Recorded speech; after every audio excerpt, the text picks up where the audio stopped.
Hi yogis and yoginis, Nick here again. So we'll start some of the baby back bends. The first one I want to start with is locust pose. And there's several variations of locust pose, and I'm going to try to show them all in this one video. So I'm going to do these fairly quickly, as far as how quickly I'm coming in and out. However, you can hold these for much longer than I'm going to do if you're feeling strong enough. So this is really good for strengthening the back of our body and for opening up the front of our body, and also really good for energy. So back bends are great for giving you energy. So next time you feel like you need an extra cup of coffee in the middle of the afternoon, try a couple back bending movements and see if that helps you to get a little more energy. So we'll start by lying on our belly for this. If you're quite tight in the shoulders though, for one of the variations, you may want to have a strap handy, just within arm's reach, or an old necktie or a bathrobe tie or something, just to extend your reach. And I'll show you that as we get into it. So starting by coming down and laying on your stomach.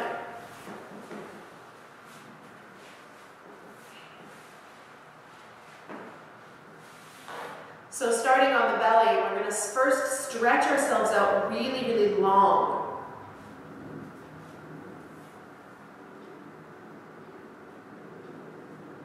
And then gently engaging Mula Bandha. And if you missed my little intro to back bends, you can watch that to get more information on Mula Bandha. But it's the little muscles you use to stop the flow of urine. So you're going to stretch out and then engage that muscle. And then you're going to lift your arms and your legs up, coming into what I call superhero pose. It's actually one of the variations of locust. You want to spread your fingers, spread your toes, using the muscles of your back to lift you up. And then when you feel like you need to rest, bringing yourself down, you can bring your hands together to make a little padding and just rest your forehead.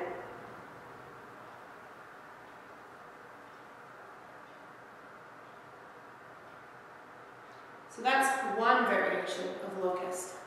Another one that you can do, and I'll go into it the same way, stretching yourself out again, arms away, feet away, again engaging Mula Bandha, and then again lifting up. This time bending your elbows and bringing your hands back behind you. Palms are facing each other, fingers are spreading. Watch that you're not craning your head up here. You want to keep the back of the neck long and soft. You can just find a spot ahead of you to look at. But you're really inhaling and lifting up the heart and spreading the fingers, using them to pull your heart and your chest open and up off of the floor. And the toes are spreading and the legs are lifting. To rest, again, you just lower yourself down. Bring your forehead to your hands.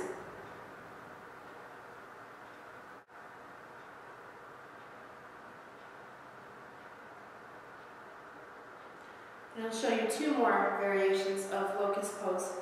So the next one, again, still coming in the same way. We always want to lengthen ourselves out first. And then again, coming into your superhero flying pose. From here, just bending your elbows into what I call cowboy surrender. And draw your shoulder blades together on your back. Really gently squeezing the heart open and drawing the shoulder blades together. Again, watch the tendency for the head to crane up. Keep it soft, not stressing out the back of the neck. And still lifting the legs and the arms.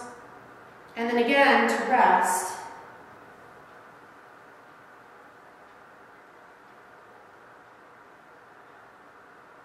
Resting yourself down for a few breaths. In the final variation, I'm going to interlace my fingers behind my body.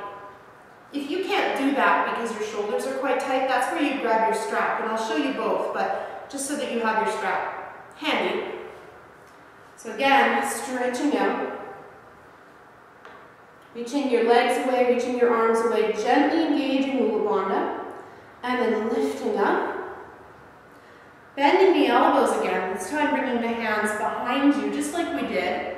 Except seeing if you can interlace your fingers. You want to keep the elbows just slightly soft, not bent, because if you have to do this here, you need to use your strap. That means your shoulders are too tight. Otherwise, just a softness in the elbows, and reaching the arms back. Again, just helping to encourage the shoulders and the chest to open. Keep the neck soft again. Just using the muscles on the back of our body. So if that wasn't available to you, you could take your strap, have it in your hands, and come up using your strap. So holding on to the strap instead will make you able to keep your your hands shoulder width apart. So you can draw again, Mula Bandha, lifting up. And if you're using a strap, you can use that between your hands to help you if you're quite tight through the shoulders and through the chest. And then resting again.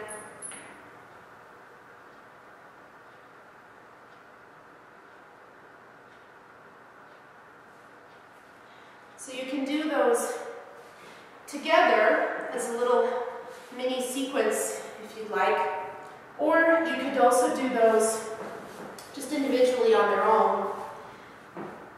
And holding them from anywhere from 4 to 6 breaths is probably good as a beginner to start off with. And as you get stronger in those and they start to feel more and more comfortable, then maybe increasing more than 6 breaths. But it's a really good back bend to start with as a warm-up if you're going to do back bends, because it gets all of the muscles on the back of your body firing and waking up so that they're getting warm to work and support you in your other back bends. So I hope that you found that helpful. This locust pose, there's a few variations there. Salabhasana. If you found this video helpful, take a moment just to give it a thumbs up. If you're on YouTube, click the yellow subscription button so that you get these videos as soon as they come out. And if you're on YouTube and you would like to leave a request, you can leave one in the comments. If you have a specific tight spot or a pose that you want some guidance on, let me know. And if you're watching this on Facebook, you can click the discussions tab and leave me a request there. Thank you. Namaste.